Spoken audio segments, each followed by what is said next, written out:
Okay,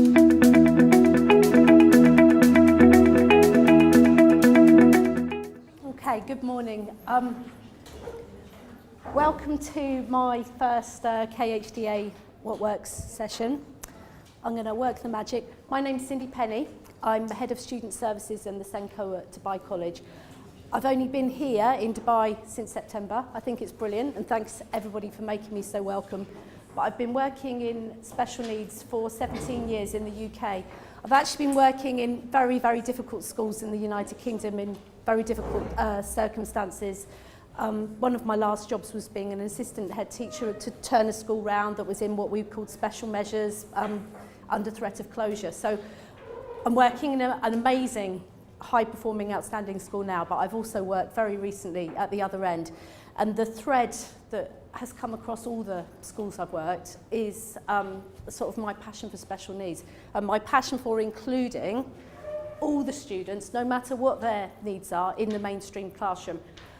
I'm not going to be able to, in sort of 40 minutes this morning, tell you what to do with every single student in every single situation, but I'd like to send everyone back with some messages and perhaps some empower you to go back to your leaders and your managers and say, look, we can do this. There are ways to do this. There are solutions. I wanted to talk about what inclusion was. The slide right at the start, there's different things you can do if you've got people with different needs or people with barriers to learning.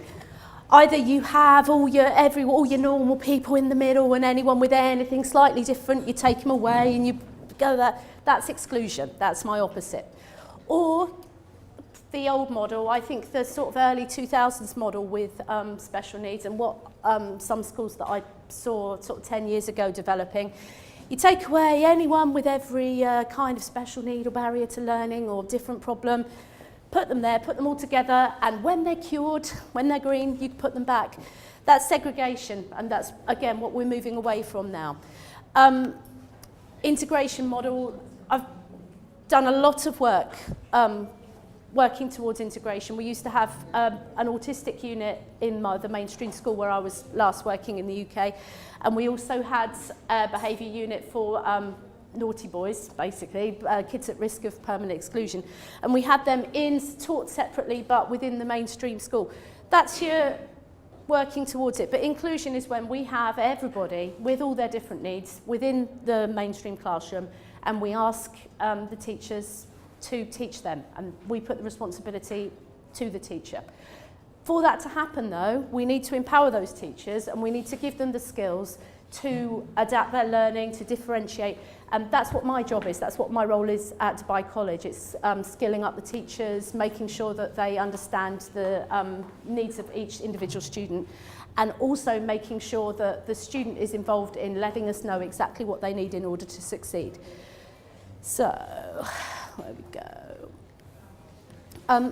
When I started in September, probably like all of you, I had to learn a lot of new technology, and I had to look at the UAE inspection framework, and I had a massive look to see what we're going to have to do. What are they going to have to come into the school to see to make my little area of the school still outstanding? What is it that they want? And there's a lot of words in those books, but I kind of boiled it down to what do you have to do to be inclusive? An inclusive school honours diversity and respects all individuals. It doesn't mean that you only let in a certain kind of student, or that you only cater for, you say, oh, we can't deal with disabilities, we can't do it. It says groups of students at the highest risk of education exclusion include those with disabilities, those with SEN, and students with special gifts or talents.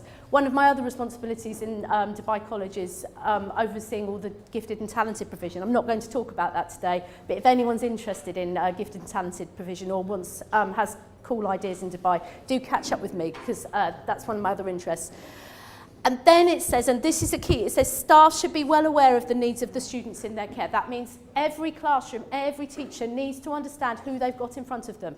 And until they are able to do that, until they need to know that this student is dyslexic, or this student has a hearing impairment, or this student has English as a second language or a barrier to learning, they won't be able to do what you want them to when you go in to observe. So, Oh, sorry about that. That was like a high-speed chase through the slides. Let me just go back. Okay. So, differentiation is the right of each pupil to be taught in a way specifically tailored to their individual learning needs. They're going to send out the slides, but feel free to snap away. So we kind of developed at one of the schools I was working, strong differentiation. We felt that as soon as you said, oh, you've got to differentiate, you've got to differentiate your work, the teachers were thinking, oh my goodness, there's 32 children in this class. I've got to do 32 different lessons. I'm going to have to make 4 worksheets. I'm going to have to do one for this student, one for this student, one for this student. And we tried to teach our staff that there were lots of other things that you could do to show that you could differentiate and to show that you could meet the needs of everybody in your classroom without the need of preparing before every lesson, and you might have 25, 30 lessons to prepare in a week, without the need to prepare something different resources for everybody. So I'm going to come on a little bit to classroom support later, but you may differentiate by adding in extra support. You may have another adult in the classroom. We don't have any learning support assistants at Dubai College. We've completely moved away from that model, and I'll talk a bit more about that later. But I know particularly at primary school, you may well have a learning support assistant or a teaching assistant or a shadow teacher or whatever you call it, you may have that. So that may be your differentiation. You may put another adult with them.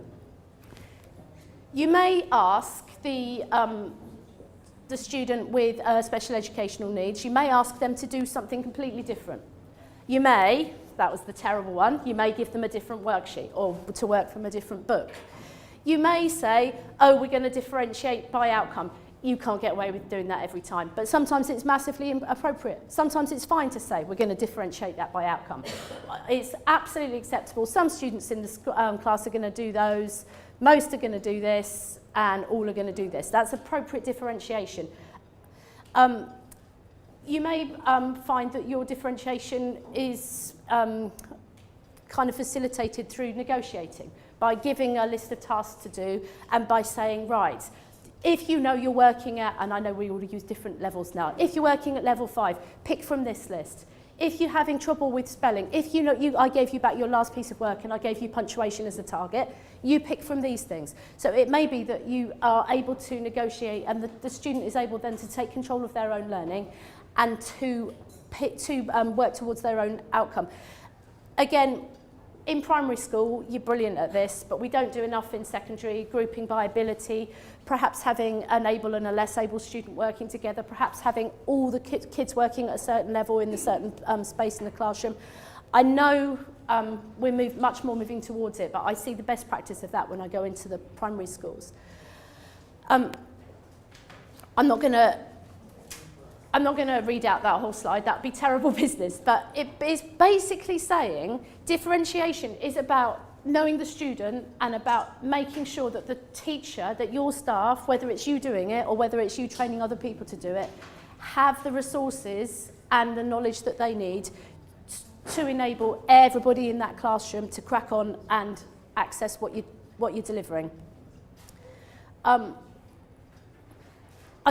This is just a list. I'll talk through it a little bit. Differentiation isn't writing 30 different lesson plans. It's not saying, oh, it's okay, these children are set, I don't need to do any differentiation, I don't need to do anything different. It's not about doing it really slowly.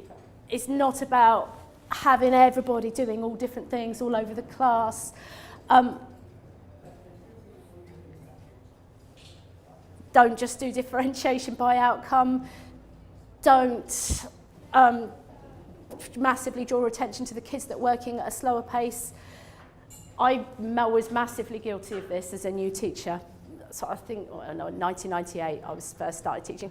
Allowing less able learners to copy or draw. I used to think that was brilliant. Yeah, you know, get them to do a poster of it instead. You've got to be really careful that those lower ability students, those weakest students in the class, are still making progress. If they're coming to your class, I'm an English teacher, but if they're coming to your class without the basic skills, they shouldn't be copying or drawing. We've got to be moving them on. We've got to be having them making their progress from their own starting point. Again, I've been terribly guilty of this.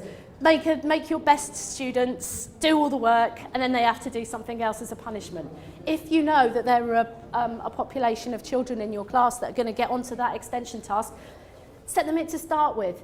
And I know, as always, you're all brilliant, thank you. I'm preaching to the converted. I've probably got the 40 people in this room who are most turned on to this already. But it's about having the messages to take back, and when you've got your teacher sitting in front of you saying, there's no way I can have 2 dyslexic children in that class, or there's no way we can adapt that lesson for someone with learning difficulties or with a very low reading age. It's about saying that there are skills, that there are lots of things that you can do. This is teeny tiny, you don't need to read the detail of it. I thought I would tell you a little bit about my journey, about what I've been doing at Dubai College. We have got really, really small numbers of children with special educational needs. I think we've got someone in the school in all the categories. We do have an entrance exam for Dubai College. It is a meritocracy, but if a student has the ability and they have a special educational needs, we move heaven and earth to make school work for them. So if they are able to get into the school on merit, special educational needs don't hold them back. So we've got dyslexics, dyspraxic kids, dysgraphia, hearing impaired, visually impaired, a few kids with different behaviour, emotional, social difficulties, disabled students, kids with medical conditions. So I know I've probably got people sitting in this room that have got, probably in the hundreds of kids with special educational needs in their schools, and I have worked at those schools too. And one of the things that was part of the deal with me coming to Dubai College, I said, yes, I will come in and I will do all that, but I do want to do some outreach. You know, I do want to go to work with other schools. I want to definitely get out to our local primary schools. Please do catch me at the end if you're in special education, or you've got something you are interested in showing off, or you're interested in coming to have a look at Dubai College. I'll give you my card and I'll come out and do some school visits, because one of the things that I wanted to take from this was get out and see what else Dubai College can do with my time once I've sorted out. There's about 31 of them, I'm so sorry. There's probably about 31 children in our 800 odd with special educational needs. So what do I do? Oh, and this is the other thing. I 100% appreciate that you are working probably with in the triple figures languages, probably in most of their schools. We did do the survey to find out if we had any children with English as additional languages who needed support, and we went through the whole school because no one had done it before I came through the door. And we went through the whole school. I went through every single file. I spoke to all of the children who had different passports, and we found out that even though we had masses of languages, there was only 43 students with English as a second language, and there was only one of those students that was had a concern, and then we kind of picked him up and did some intervention. But again, my background is in special educational needs. If anyone needs some inspiration, I'm happy to carry on. Now we've sorted out my one student. I was going to talk to you next about just briefly about two of our young people and what we had to do for them and what we didn't. Kimberly's in year 11 at Dubai College. She's on course probably to get, I don't know if she will get all A's. She'll get all A's and B's, definitely. She's got cerebral palsy. She's a wheelchair user. She uses a wheelchair all the time. And actually, we do very little for Kim. She needs very little support. At Dubai College, we don't charge any extra. There's no difference in billing for anyone with special educational needs. So you come in, you have what you need. So if she had needed, I don't know, a physical assistant, she's very independent in dressing, whatever, but if she had needed that, she would have it. The things that Kim has adapted and the way that we differentiate for her are physical things. So she has extra time in exams. We allow her to type in exams. We do things like give her the printouts of the PowerPoints when the teacher's doing a presentation like this, so she doesn't have to try and race to keep up. We also do things like make sure she can have a rest break during her exams, and make sure that her teachers are aware of what her needs are. And in a second, I'll come on to how we do that. Neve is year 10, again, very, very clever girl, but she is massively dyslexic. She would qualify, I don't know if any of you do the GCSE thing, but she would qualify because she's got a standardised score of below 85 for her reading. She would qualify to have things like a scribe. She would qualify to have, and maybe like Kimberly, maybe if she was in the UK, she might have a helper sitting next to her.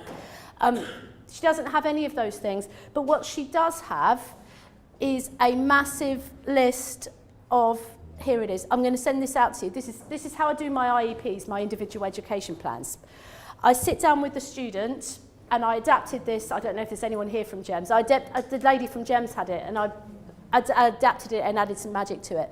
This is a list of all the things that a student might find helps them in a classroom, in a mainstream classroom. And it's written by the student, this part of it. So the student will sit there and they'll highlight and it says, oh, the use of calculator, highlight that. Does it help to email my homework? Do I need to have study guides to go home? Do you need, if you're setting me a long-term project, do you need me to keep checking in like much more often than the other students in the class to tell me what you're doing? Some kids have a colour overlay. Sometimes you need to give the key spellings. I've been in to watch Neve in a languages class, and the languages teacher's very talented, and Neve is very, very diligent. She just will work and work and work till it's done. She's brilliant. But I said to the teacher, you know, you need to put the key spellings up on the board at the start of the lesson. If you have that ready on the board, she'll have copied those down and learnt them. You need to have structure to your lesson, because she's dyslexic and is trying to unpick it all. You need to make sure that your lessons have a rhythm and that she knows where she's going to be and what's going to happen next. And now the partnership actually between Neve and that teacher is very good. So, and there's loads of things on there, and you can have this, it'll be on the PowerPoint, but if you want me to email it to you, I'll give you my address and you can just have that, it's fine. Then, again, this is a bit teeny tiny, but you'll get the idea of it. This is my individual education plan. So I don't give the teachers just that. The only thing that pops onto that is the accommodation. So everything that the student highlighted there, I put on my individual education plan. And then as a middle manager, when I'm going around to observe, I'm like, right, have you given me, when I've come in to observe your lesson, have you given me the student's individual education plan with your lesson plan? 9 times out of 10 they do. And then secondly, are they doing all the things that they've put on there? And that's the next challenge, is you can lead the teachers to water, but in the end, every teacher now is a teacher of literacy.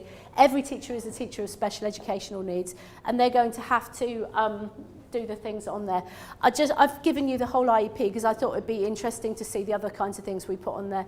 So she's got her extra time word processor rest break. That's her exam access arrangements for GCSEs and internal exams. I've got some information about what her disability is. I always put the first thing at the top there, student strengths, maybe what they're interested in. A lot of our DC kids, they're very, very sporty. So it'll be, oh, they play this musical instrument, they're into this team. And then the last bit, and because this is new since the start of the year, the next bit will be targets. And I'm going to get teachers to set targets relating to what the needs are and what the barriers to learning are. And then they'll be reviewed termly and shared with the parents. So that's sort of my journey. And it's not just my record keeping. It's holding me to account. It's holding the teachers to account. And it's making sure that we, as a school, are being inclusive and ensuring that everyone makes progress from their own starting point. Something I always, this is the Fisher Family Trust. So it's a big piece of research, and you'll have to look it up yourself. I've put the link on the end, and they went through every single kind of intervention that you can do. They went through.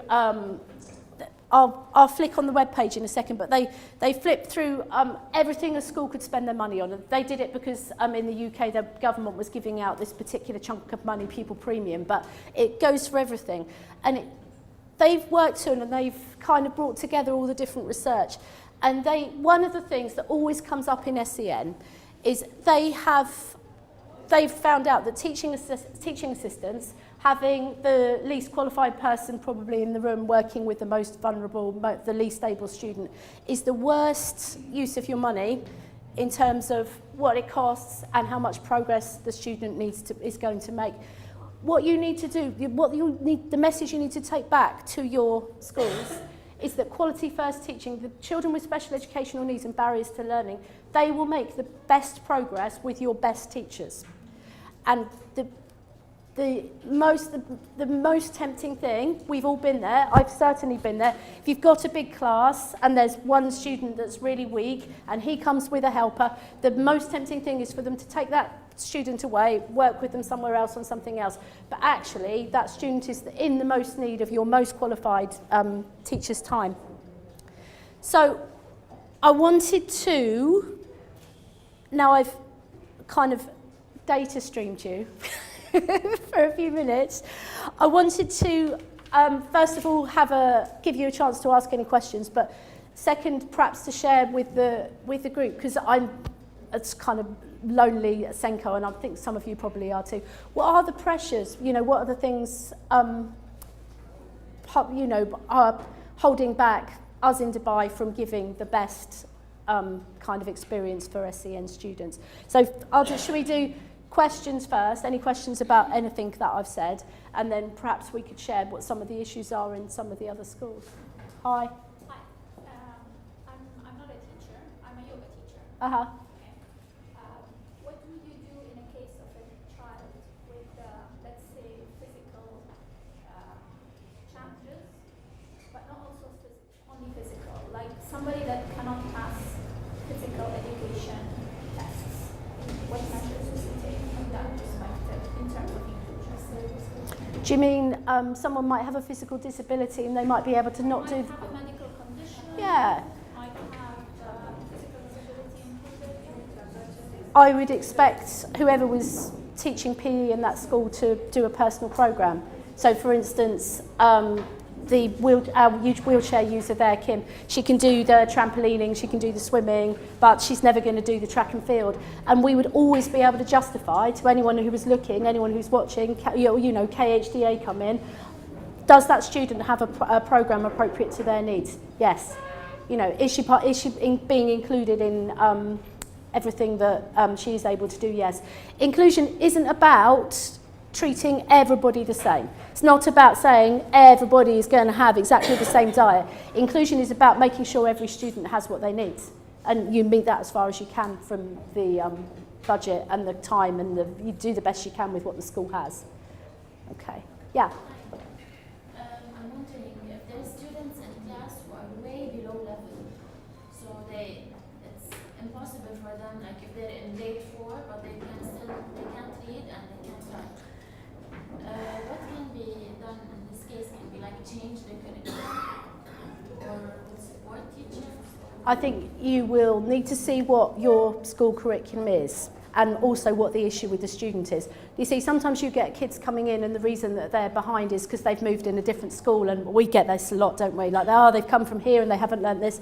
And actually, particularly if it's mainly a language barrier, those kids will catch up. And they just need to be in the classroom, they need to access as much as they can. You're talking, though, I think, about mixed ability teaching, aren't you? Where you've just got everybody who's the same age and you're trying to teach the same subject to them at one time. And it is difficult, and that is when you go back to your strong differentiation. So when I've had non-readers aged 13, 14 in an English class, I've had to read to them, have someone next to them read to them, writing frames, so when they've had to write something, they've got a massive box when everybody else has just got one page and they've just got to write 2 or 3. But it's really hard work. You massively earn your money when you've got those mixed ability classes. It is much easier now at Dubai College where we haven't got those huge differences, but it's been a journey, and the most rewarding things you will do isn't actually, they all came in and they were all supposed to get A's and they all got A's. It was when I managed to turn around a group of Year 9 kids who couldn't read at the start of the year, and then they could, and they started reading at home, and that, those are the most rewarding things. They wouldn't follow the curriculum. That's only I mean, it depends what. I only know a British curriculum, you see. So with a British curriculum, it's on levels, and you obviously have to learn certain things in certain years, but you will just have to boil it down to their level. So say, and I don't know the primary curriculum as well as I do, particularly as I have 2 primary age children myself, but say they've got to do the desert. So that's what my kids are doing, is the desert. You would have to tick the desert box, but be teaching them to read. So they're doing their capital letters and their nouns and no one is going to come in and criticise you if those children are making progress from their levels. No one is going to hang you out to dry if they can see that those children are having a journey. And that's where I would urge you to, keep records, have your photos, have their books, be able to tell their story and have their IEPs and have written down from your SENCO, like this is I recommend that this student does this for this amount of time. And as long as we call it narrowing the gap, don't we? As long as that gap is narrowing, I think that that's all you can do. It's better than just having them sit there like looking out the window, needing the toilet very often, not going to the nurse because they've got nothing to do. So it is a compliment. Sometimes you have to be pragmatic. Sometimes you can't just one size fits all, fill the box. Okay, and then. I just want to say thank you so much for this session. It's obvious that you're very passionate about this and you're very enthusiastic, and you're speaking very quickly, trying to get us all this, cramming it up. And I appreciate that you want to connect with the rest of the community and the schools in Dubai. Obviously, your school is a very different situation than our schools. So please do come to our schools. I'd love to, visit yeah. us. That's all I want to say. Okay, that's very kind of you. Thank you. Yeah, my dear. Hi. KHD recommends to have qualified shadow teachers. Yes. Now, may I know what does that mean? Oh my goodness, and sometimes and we all know it's often the maid, isn't it? Our KHDA recommends to have the qualified shadow teacher. I know some of the, Olive will tell me better than this, but sometimes they say you have to have A-levels, don't they? Some schools recommend that the shadow teachers have A-levels. I know in some of the new schools, they're insisting that the shadow teachers and the teaching assistants have a degree, but I don't know, and that's something you'd have to boil down with your leadership team and your governors. I've never seen written down, like, this is what the qualification has to be. I don't think there's any regulations in terms of specific qualifications, and it's more perhaps an informed person who has experience and is going to work as a team player and suits the needs of the family, the child at the school. So it is a process just of, interview and collaboration, previous experience. You can't just quantify and say it has to be this qualification or not, because SEN is so broad. Everyone comes with different strengths, so they have to be kind of assessed on their experience and what they can offer and what their abilities are in terms of team player.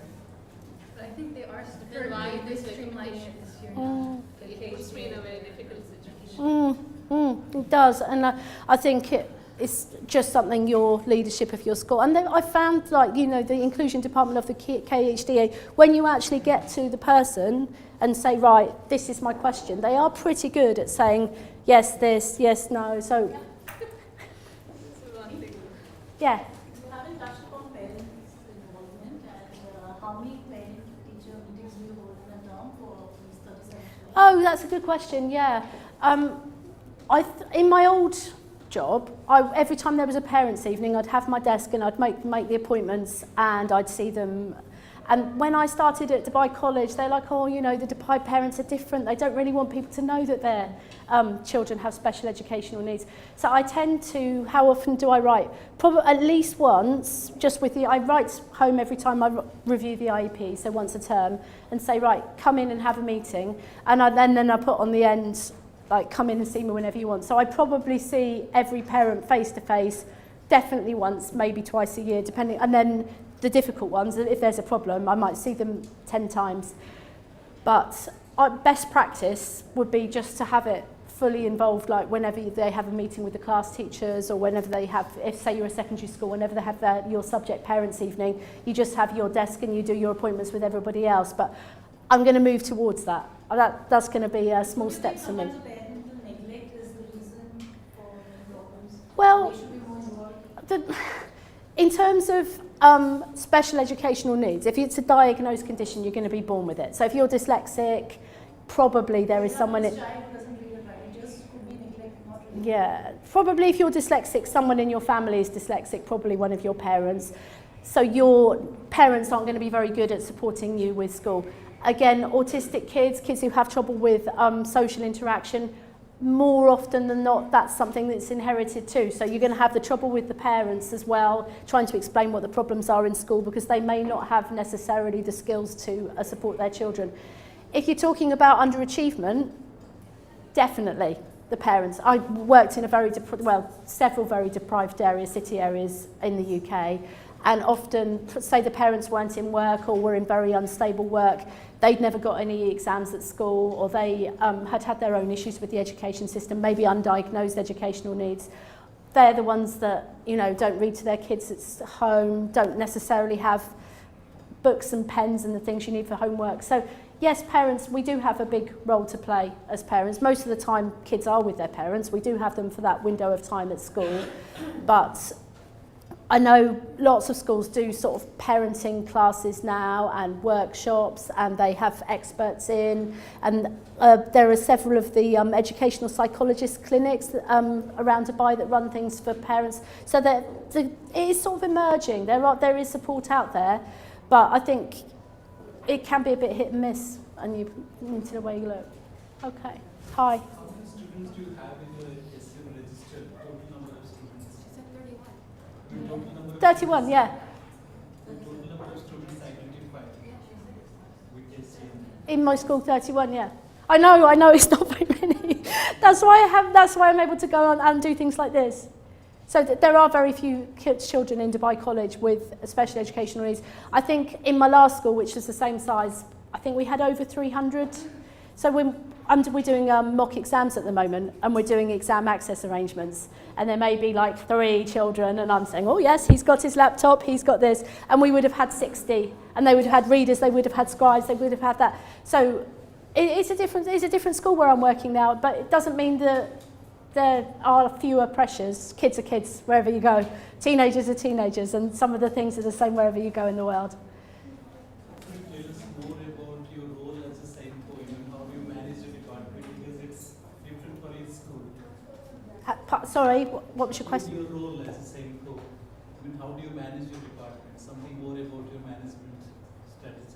I think my role, I think they thought that I was going to come in, take away, you know, the old model, take away all the SEN children, cure them, give them back when they're done. I remember like my first week, he was like, this boy, bearing in mind I'd been out of the UK for 1 week, this boy's really struggling with his Arabic. I wondered if you could like give him some learning support. I was like, I definitely can't. I definitely won't be doing that. So my role is about producing the IEPs, it's about diagnosis, it's about assessment, about working with the parents. I do a lot of lesson observations, particularly with new staff or inexperienced staff, or if one of the kids on the register are struggling, I would go down and give them some positive feedback. Outreach to other schools. We would like to see more kids with special educational needs come to Dubai College. I think people or parents might have really brilliant, sparky kids, perhaps with a physical disability or maybe with a learning difficulty, that would really, really benefit from what we do, but don't even consider coming through the door and doing the entrance exam. So part of my job is sort of soft things that you can't really measure, but, you know, doing things like this, going out to other schools, yeah, stealing all your best children, bringing them to Dubai College. Let me know. Any other questions? Yeah. Uh-huh. You talked a lot of ways in which you can handle or help to facilitate students with special needs. But one or more underlying factors that keep on coming in my mind is like Dubai College is one of those schools really with very few teacher-student ratio numbers. And what about some other schools whereby it's 35? Yes. And you have all those facilities. Is there any way in which you can advise? I mean, that's where I've come from. I've only been in this nice school for 6 months. I've spent 17 years in the kinds of schools that you describe. So I hear you. Because it's not one size fits all. It's a challenge, and you know, we do ask a lot from our teachers, and no one's going to say, oh, you know, it's going to be really easy to have these kids with lots of different needs in your class, but ultimately that's their job. And I see my job, you know, and our jobs as leaders and managers is making sure they've got, you know, adequate preparation time to mark, if they need a practical classroom assistant, you know, someone to help with preparing the resources, if they need better training. I think when I nearly had a heart attack when I came in on my first day and I started to deliver some training to the staff at Dubai College, I said, how much have you had already? How much SEN training have you had already? And some of them said none. Some of them have been there like 25 years, and it was the first time anyone had stood up and said, oh, this is how you teach someone with dyslexia. This is what you do if someone's got dysgraphia. If someone's got ADHD, perhaps you don't do that. Here's the best way of handling a little boy with autism. So, as well as saying, yeah, all right, crack on, you're the teacher now, it's quality first teaching, I see very much my job as, you know, keep going back, if that doesn't work, we'll try something else. That list of things, they don't all work, definitely. You know, some of them, their children are all individuals, some of them will work, some of them all won't. And it is about that journey and working with that student and keep persevering till you get there. Sorry, lots of questions, to go there and there and there and there. Like as the kids grow up, the differences, the needs are pretty obvious as the children grow up. But then working in a foundation, how would you, you know, identify the needs and, you know, cater to these needs, looking at the parents and the teachers? What would you do? You've got to be, you know, the buzzword's early intervention, isn't it? You know, get a label, but sometimes it breaks my heart, and you know, the things that just little boys do, you know, tearing about, don't want to sit down, and all of a sudden you've got a 3-4-year-old and they're saying, oh, he's got ADHD, he needs to start on the pills. I would say keep your records, you know, bide your time in early years, unless it's something really severe or something that you couldn't intervene in without giving it a label. You know, I used to say, you know, whether he's got ADHD or he hasn't, the same things are going to work. You know, the same teaching strategies. So I think it's like going to the doctors here, isn't it? You go to the doctors here, you get as much as you want, many drugs as you want, all the pills. So it is about being careful and working with parents and not too early, labelling a kid which might hold them back through later life. Again, there's a couple of really good educational psychologists in the city that are worth talking to. If you remind me, I'll give you the numbers. But I just want to check with you when you plan teacher training. Obviously, you won't do the same training for all. Do you do it depending on the students who are in the classes, or do you just equip all teachers? Oh, I do all sorts of magic. So I do whole school things like this. You will differentiate. And then I also do sort of after school shorter sessions. Say, right, if you teach someone dyslexic, come here. And I've also done, if you teach this student, come here.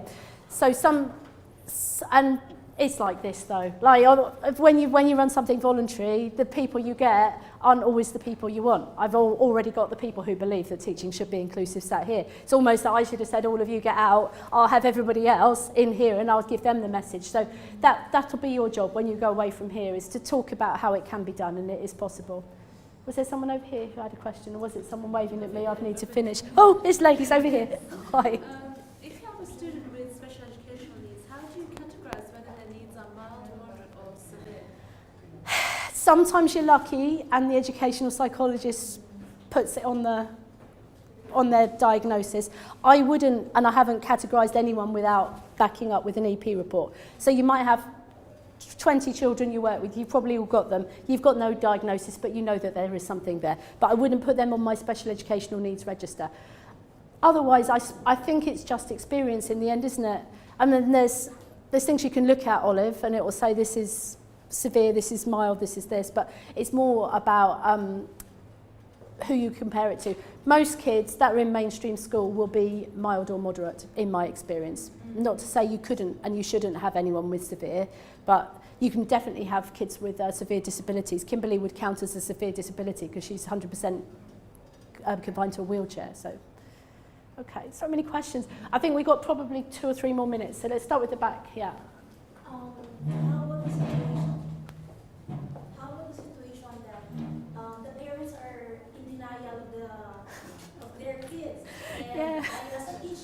cannot, I cannot assess that I cannot label the kids that he is like that because I'm just a teacher. I'm not an occupational therapist or behavioral therapist. But still, the parents are kept on denying that.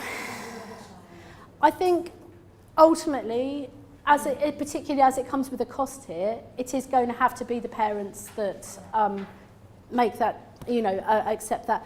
Some of the kind of tricks I've done is to say to the parents, oh, why don't you take them to an educational psychologist to prove me wrong? So we can, or to say, oh, so we can rule this out. There's a small possibility it might be this. Take them to the educational psychologist. They're very good. They're very kind with the kids here. It won't be an unpleasant experience. Rule it out. The other thing I do is just bring in somebody else. Say, oh, I've got the year leader or the head teacher or someone to come in and observe my lesson, and we wanted to talk to you about some of the problems that have happened, and this is what I'd ask to do. No, a lot of parents don't want to believe that there's anything different about their children, and I think it is particularly bad here in that respect. I think it's because it is a very competitive place and it's very difficult to get into some schools, and people think sometimes that will hold them back. So those are just my suggestions, and I agree, it's difficult. Was there one more question? Just a quick one. Do you usually do screening, any screening forms? Do you usually use any screening forms? Teachers or parents? If I would normally screen everyone with CAT tests, handwriting, reading age, spelling age, and we also do a maths and an English exam at Dubai College. So we kind of do everyone with that when they come in, and also if they are new joiners. But on the run up to exams, I might do reading comprehension, something like that, to screen for access arrangements. I might do get the English department to do something with extra time to see if they do significantly better. So the more screening you do, the less likely you are to have someone 2 weeks before the exam say, oh, look at his handwriting, oh, isn't there something he could do, shouldn't he be typing? So the more screening you can do, and the more you can encourage teachers to refer to you through the year, the less likely you are to have it all dumped on you at the end. Okay. All right, I think we're at 11 o'clock. Thank you very much.